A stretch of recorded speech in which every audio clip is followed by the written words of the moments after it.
Võrdsus on väärtus, mis algab igast inimesest ning moodustab kokku tugeva ühiskonna. Iga inimene väärib, et ta oleks nii seaduse ees kui ka tegelikkuses võrdne teistega. Võrdsele kohtlemisele ehitatud ühiskond on ausam ja vastupidavam. Olen oma ametis lähtunud oluliselt põhimõttest, et peaminister peab olema kõigi Eestimaa inimeste peaminister.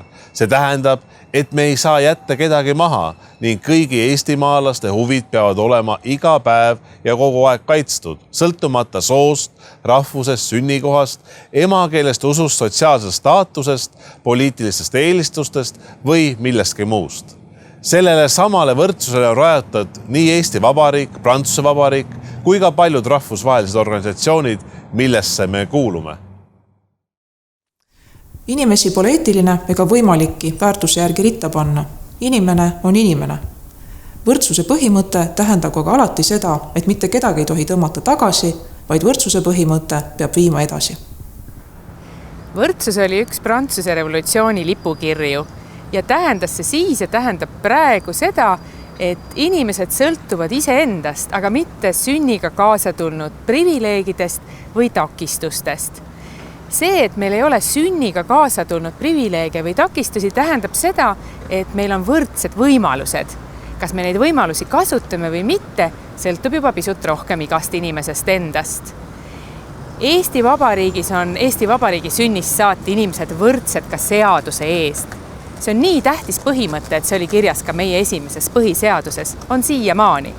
Selles mõttes on Eesti Vabariik ja Prantsuse Vabariik üsna ühesuguste sünnitunnistustega.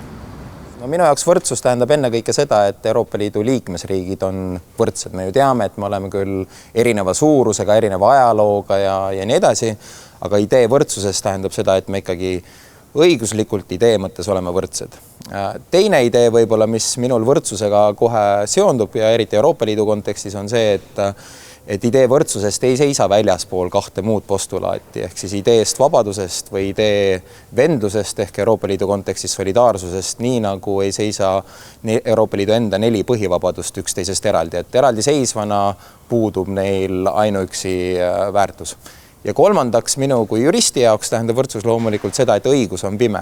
Et võrdsus on ennekõike võrdsus õiguse või seaduste ees, et loomupäraselt loomulikult me saame ju aru, et me kõik ei ole võrdsed, et me oleme indiviidid ja kui me ei oleks indiviidid, siis individuaalsuse mõte kaob ära, kui oleks idee päris elus olevast võrdsusest. Nii et selles mõttes võrdsus õiguse ees ja võrdsed võimalused on see, mis võrdsus minu jaoks tähendab. Avalik mõtteruum on nagu loodus, kus oluline on liigirikkus, mitmekesisus. Iga mõte on oluline, iga arvamus on oluline.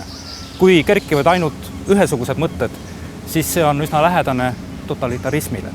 Ajakirjanikuna pean seisma selle eest, et kõik mõtted saaksid öeldud, et kõik head ideed saaksid arendatud.